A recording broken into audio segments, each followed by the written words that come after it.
अब इसमें ये मैंने यहाँ भी मेंशन कर दिया ताकि आपको रिवीजन के समय पे हेल्प मिल जाए। वैसे तो मैं ये आपको बता ही चुकी हूँ। सेक्शन 27 में ये मेंशन्ड है, prohibition of deployment of teachers for non educational purposes. ये अलग अलग जगह पे पूछा जा चुका है, इसलिए आई एम टेलिंग यू। ठीक, तो अगर हम बात करें प्रोहिबिशन की, यानी रोक लगाई हुई है कि टीचर्स को डिप्लॉय नहीं करना है, टीचर्स की ड्यूटी नहीं लगानी है नॉन एजुकेशनल पर्पसेस में। ये 2-3 काम है जिनमें लगा सकते हैं। पॉपुलेशन सेंसस यानी जनगणना जो होती है आपकी, जो कभी 10 साल में हो रही है। डिजास्टर रिलीफ, मान लीजिए कोई आपदा आ जाए अचानक से तो वहां जरूरत पड़ सकती है। और इलेक्शन ड्यूटीज। इसके अलावा आप टीचर्स की नॉन एजुकेशनल पर्पसेस के लिए ड्यूटी नहीं लगाएं। उससे क्या होगा, क्योंकि उनका क्लासरूम मैनेजमेंट अफेक्ट होता है, वो पढ़ा नहीं पाते अगर वो पोलियो की ड्यूटी देते रहेंगे या बाकी एक्स्ट्रा ड्यूटीज में लगे रहेंगे जो कि नॉन एजुकेशनल पर्पस है, जहां पे पढ़ाने वाला काम नहीं हो रहा है। ठीक है, ऑनलाइन यूट्यूब पे पढ़ा सकते हैं गवर्नमेंट टीचर्स। देखो रियल में तो नहीं पढ़ा सकते अगर प्रॉपर आप जाएंगे सारे सिस्टम्स के हिसाब से, बट बहुत जुगाड़ू लोग हैं हमारे देश में, आपको पता ही है स्थिति क्या है। मेरे पास जब ये ऑप्शन था मैंने इसीलिए नहीं किया था, क्योंकि सीधा सीधा मतलब हेडेक चाहिए ही नहीं ना, मतलब कोई रीजन है नहीं जॉब का। बट हाँ कि उसका मतलब फिर जुगाड़ लगाएंगे लोग, कर लेते हैं और लोगों की शिकायतें भी हो जाती हैं अंदर ही अंदर, आपको पता नहीं लग पाता है। बट करना नहीं, मतलब वो बनता नहीं है उस तरह से, है नहीं वो लीगली वैसे देखा जाए तो। देखिएगा, तो क्वेश्चन नंबर 4 अगर हम बात करें, question number 4, which one of the following is not an accepted feature of an evaluation tool? बताइएगा। इवेल्युएशन टूल का एक एक्सेप्टेड फीचर नहीं है, यानी कोई भी आपका मूल्यांकन का जो यंत्र है या उपकरण है उसके लिए कौन सी एक विशेषता नहीं मानी जाएगी। अच्छा, आरटीई से याद आया, ये आप जवाब दे दो। आरटीई के मुझे 2-4 विशेषताएं आपको और बतानी है। कल जब हम चर्चा कर रहे थे तो आप में से कई लोगों की कंफ्यूजन है कि प्राइमरी लेवल पे 40:1 है या 35 कहाँ है, वो मैं आपका क्लियर कर दूंगी अभी कंफ्यूजन। ठीक है ना, बिल्कुल सही बात है। 46% लोग एकदम सही जवाब दे रहे हैं, सब्जेक्टिविटी यानी विषय निष्ठता। अगर एक टेस्ट जो है, एक अच्छे टेस्ट के, अभी मेरी वैलिडिटी और रिलायबिलिटी भी समझ लेंगे, एक अच्छे टेस्ट के कुछ मुख्य 3 गुण होते हैं कि भाई वो क्या होना चाहिए, ऑब्जेक्टिव होना चाहिए। ऐसा नहीं है आप कोई और चेक करे तो कोई और उसका जवाब है। अगर अलग अलग 4 लोग चेक कर रहे हैं आपकी कॉपी बच्चे की, तो बोर्ड के एग्जाम में, या मान लीजिए आप कल को केवीएस का एग्जाम देंगे तो 4 बार भी चेक हो जाए तब भी कोई ऐसा नहीं है कि उसकी ऑब्जेक्टिविटी में कमी नहीं होगी। अगर हम बात कर रहे हैं वैलिडिटी में, जिस उद्देश्य के लिए बना है वो उद्देश्य प्राप्त हो पा रहा है या नहीं। रिलायबिलिटी में कि सेम रिजल्ट बार बार आए। देखो रिलायबिलिटी सेम रिजल्ट बार बार आए, ऑब्जेक्टिविटी में वो किसी तरफ कोई बायसनेस ना हो उसमें। रिलायबिलिटी में सेम रिजल्ट बार बार आ सकता है लेकिन बायसनेस फिर भी हो सकती है, लेकिन ऑब्जेक्टिविटी का मतलब क्या है कि बायसनेस ना हो, या 4 अलग अलग लोग भी अगर टेस्ट को चेक कर रहे हैं तब भी वो ऑब्जेक्टिव बना हुआ है। रिलायबिलिटी में ऐसा जरूरी नहीं है कि 4 अलग अलग लोग ही चेक कर रहे हैं उस चीज को। ठीक, तो सब्जेक्टिविटी अगर किसी टेस्ट में है कि 1 मिनट में कुछ, दूसरे मिनट में कुछ, तीसरे मिनट में कुछ, भाई सब्जेक्टिविटी थॉट में हो सकती है कि मेरे विचार आज इस चीज पे कुछ और है, कल कुछ और हो सकते हैं, लेकिन पेपर में ऐसा नहीं पॉसिबल ना, फिर हम सही रिजल्ट पता ही नहीं लगा पाएंगे। तो सब्जेक्टिविटी कोई गुण नहीं है, ये प्रॉब्लम है। विषय देखिए, एक चीज होती है ऑब्जेक्टिविटी, यानी ऑब्जेक्टिव है भाई आज के हिसाब से। ऑब्जेक्टिविटी की अगर हम बात कर रहे हैं, हमें पता है जो सूरज है वो ईस्ट से निकलता है, ये ऑब्जेक्टिविटी है। इस बात में, इसमें कोई भी वस्तुनिष्ठता नहीं है कि मेरे लिए कुछ और होगा इसका जवाब और आपके लिए कुछ और। तो यहां पे सब्जेक्टिविटी सही नहीं है टेस्ट के लिए।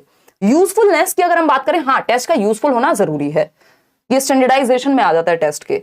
वैलिड होना जरूरी है, रिलायबल होना जरूरी है, लेकिन सब्जेक्टिविटी होना बिल्कुल जरूरी नहीं है। ये एक नेगेटिव बात हो जाएगी यदि टेस्ट बहुत ज्यादा सब्जेक्टिव है, क्योंकि फिर तो कोई एक पर्टिकुलर जवाब बनेगा ही नहीं और उसका कोई उद्देश्य पूरा हो ही नहीं पाएगा। अब हम बात करते हैं एक बार रिलायबिलिटी की। जो कल हम क्वेश्चन कर रहे थे उसमें सिंपली एक बात थी कि एक टीचर है जो क्रिटिकल थिंकिंग लगाते ही नहीं है, और टेस्ट की वो रिक्वायरमेंट है कि क्रिटिकल थिंकिंग लगानी चाहिए। इसको विश्वसनीयता कहते हैं हिंदी में, वैलिडिटी को वैधता कहते हैं। ठीक, इन दोनों में रिश्ता क्या है अभी समझते हैं, ये रिश्ता क्या कहलाता है। ठीक, वैधता की अगर हम बात कर रहे हैं तो वैधता की जब हम बात करेंगे, और यहां हम विश्वसनीयता की बात करेंगे, विश्वसनीयता की बात करेंगे। देखिए मैं बहुत ज्यादा स्पीड में इसलिए नहीं चल रही हूँ क्योंकि इस टाइम पे चीजें अगर दिमाग में टिक जाएंगी तो हो सकता है जो एक बात रह गई वही आपके कई नंबर बचा ले। ठीक है ना, क्लियर बात है।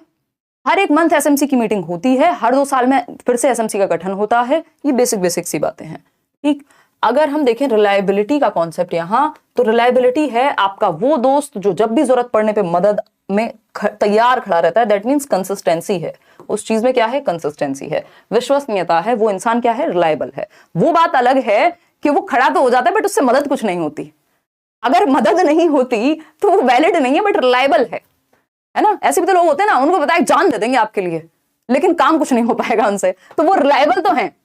तो एक टेस्ट जिसमें रिजल्ट बार बार सेम आ रहा है, चाहे वो गलत ही क्यों ना हो, तो एक टेस्ट जिसकी वैलिडिटी नहीं है वो रिलायबल हो सकता है, लेकिन वैलिड होने के लिए रिलायबिलिटी की शर्त जरूरी है। अगर टेस्ट वैलिड है तो मोस्ट ऑफ द केस में, या ये एक तरह की छोटी सी शर्त भी आप मान सकते हैं, एक्सेप्शंस को अगर छोड़ दें, कि वैलिड है अगर, तो रिलायबल भी होगा ही। VR से आप याद रख सकते हैं कि यदि टेस्ट वैलिड है तो रिलायबल होगा, लेकिन अगर रिलायबल है तो वैलिड होगा ही होगा, ये बिल्कुल जरूरी नहीं है, ठीक है ना। तो वहां पे क्वेश्चन में बात क्या हो रही थी, वैलिडिटी है जिस उद्देश्य के लिए बना है, क्या उस उद्देश्य की पूर्ति करता है। हम कहें एक गन को गोली चलाने के लिए बनाया गया है, अब वो है तो बहुत सुंदर लेकिन चला नहीं पाती है ना, तो वो वैलिड ही नहीं है ना।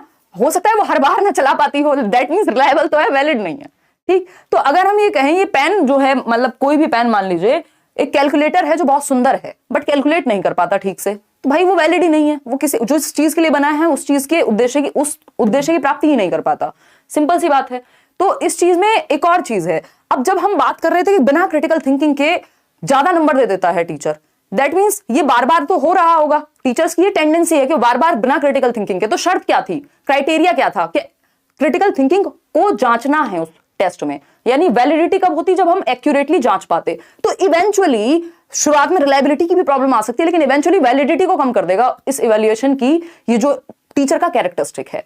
तो वैलिडिटी की जब मैं बात कर रही हूं यहां, तो एक्यूरेसी हम यहां पे चेक करते हैं कि किस हद तक, किस डिग्री तक, टू विच डिग्री और टू एन एक्सटेंट, किस डिग्री तक, किस मात्रा में वो टेस्ट सही तरीके से एक्यूरेटली माप पाया है किसी चीज को। अब केंद्रीय विद्यालय के एग्जाम में अगर यूपीएससी के क्वेश्चंस दिए जाएंगे उस लेवल के, या किसी और पेडागोजी में इंग्लिश के ही क्वेश्चंस देने लग जाएं, तो कोई सेंस नहीं बन रहा उस बात का, वो चीज फिर वैलिड नहीं है, वो टेस्ट फिर वैलिड नहीं हुआ। रिलायबिलिटी है, कंसिस्टेंसी, सेम स्कोर आएगा कितनी भी बार चेक करा लो, ठीक। स्कूल में आपने देखा होगा जब बच्चे 4 क्लासरूम में बैठे हुए हैं, 40 बच्चे, एक बच्चे को देखा कि बहुत उछल कूद कर रहा है, उसके बाद क्या होगा, उसके बाद टीचर ने नोटबुक ली, जो आपका पेपर चल रहा है मान लो, तो वो एग्जामिनेशन की कॉपी ले ली और दूसरी एक साफ सुथरी कॉपी दे दी, बेटा इस पे लिख लो। वो कहेगा मैंने तो इतना लिख लिया था और खुद से लिखा था, कि खुद से लिखा था तो दोबारा लिख लोगे। दैट मीन्स रिलायबिलिटी की बात आ जाएगी वहां, इसकी बात आ जाएगी, रिलायबिलिटी की बात आ जाएगी। 50 से 55 कोर्स आ रहा है, बैच से कोर्स पढ़ा भी है मैंने, प्रैक्टिस बस इनफ है या और भटके सब्जेक्ट में। सत्येंद्र अभी भी पढ़ते रहो, ये जो प्रैक्टिस वाले सेशंस हैं ये आपको आपकी मजबूती लेकर के आएंगे, पढ़ते रहो, रिवाइज अच्छे से करो अब जितना हो सके, ठीक है। ऐप पे भी चलेगा ये सेशन, मेरे ख्याल में चल जाना चाहिए, आज चल रहा होगा, देखो आप, क्लियर है। देखो कोऑपरेशन में सहायता ज्यादा होती है, कोलैबोरेटिव लर्निंग में इंडिपेंडेंस ज्यादा होती है। ग्रुप में वहां भी सीखते हैं, ग्रुप में यहां भी सीखते हैं, ठीक है, क्लियर है बात। देखो अब जितेंद्र सिंह को कुछ काम ही नहीं है, इनको बस टीचर्स को कंपेयर करते रहना है इधर से उधर। मतलब अपने जीवन का देख लो यार, जहां से समझ में आता हो, जो समझ में आता हो पढ़ लो, है। किसी टीचर को पढ़ी नहीं है किसी से कंपैरिजन की, किसी को पढ़ी हुई हो तो भाई हमें तो नहीं पढ़ी है, ठीक। तो इन बातों से कुछ होना नहीं है, आपका जीवन है, शांति से इसको बनाने की कोशिश करो, बर्बाद मत करो। जब भी जितने भी लोग आपको इधर उधर देख रहे हैं, जो भी थोड़ा बहुत सफल हैं अपने क्षेत्र में, तो उनकी रोटी की लड़ाई या बाकी बेसिक लड़ाइयां खत्म हो चुकी हैं, ये आप मान के चलिए। तो आपकी जो बेसिक लड़ाई है नौकरी पाने की, उस पर फोकस रखिए, पॉलिटिक्स से कुछ नहीं होगा, ठीक है ना। देखिएगा, तो रिलायबिलिटी यानी विश्वसनीयता, वैलिडिटी यानी वैधता। तो एक्यूरेसी चेक करने के लिए वैलिड होना जरूरी है, और ये बात हम बिल्कुल ध्यान रखेंगे। अगर एक टेस्ट रिलायबल है, रिलायबिलिटी ये इंश्योर नहीं करती, रिलायबल है अगर एक टेस्ट, जरूरी नहीं है, रिलायबल है अगर एक टेस्ट तो जरूरी नहीं है कि वो वैलिड भी होगा, है ना। ऐसा हो सकता है कि जो टेस्ट है आपका वो क्या हो, रिलायबल तो हो लेकिन क्या ना हो, वैलिड ना हो, ठीक है। ये बात ध्यान रखेंगे हम। और ऐसा यहां पे माना जाता है कि यदि टेस्ट वैलिड है, if a test is valid then it will be reliable also. तो वैलिड है तो रिलायबल भी होगा, यदि वैलिड है तो रिलायबल भी होगा। क्या होगा, रिलायबल भी होगा। समझ पा रहे हो भाई, जो वैध है वो रिलायबल भी होगा टेस्ट के केस में। तो क्लियर बात है, आगे बढ़ें नेक्स्ट क्वेश्चन की तरफ। तो ये बात हमारी चर्चा में आ चुकी है। एक और बेसिक सी बात है आरटीई को लेकर के, पहले ये पढ़ लीजिए, assessment as learning may not be much facilitated by. बोल दीजिए फटाफट से क्वेश्चन नंबर 5 का, असेसमेंट एज लर्निंग यानी may not be, assessment as learning may not be much facilitated by, अधिगम के रूप में आकलन किस तरह से सुगम नहीं होगा। असेसमेंट एज लर्निंग क्या होता है पहले ये समझना जरूरी है, बट आप जवाब दीजिए 1 नंबर तो देखें कम से कम क्या स्थिति है, ठीक है ना। बताइए, असेसमेंट एज लर्निंग यानी या तो सेल्फ असेसमेंट होगा, इसमें 2 चीजें आती हैं असेसमेंट एज लर्निंग में, या तो सेल्फ असेसमेंट स्वयं आकलन, बच्चा खुद का आकलन स्वयं करे, या पीयर असेसमेंट, उसके पीयर्स उसके साथी समूह उसका आकलन करे, साथी समूह उसका आकलन करे, ठीक, क्लियर है। वो surprise test assessment as learning से ज्यादा वो असेसमेंट फॉर लर्निंग का हिस्सा है, ठीक है। कई लोग इसमें सरप्राइज टेस्ट को लगा रहे हैं।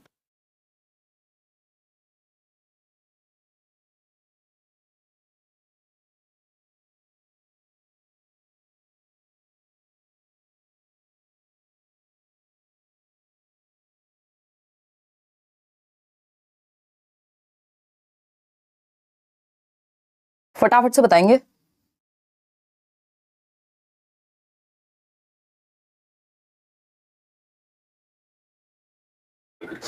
चले, बहुत बढ़िया, वेरी गुड निशा, खांसते रहना चाहिए इस उम्र में।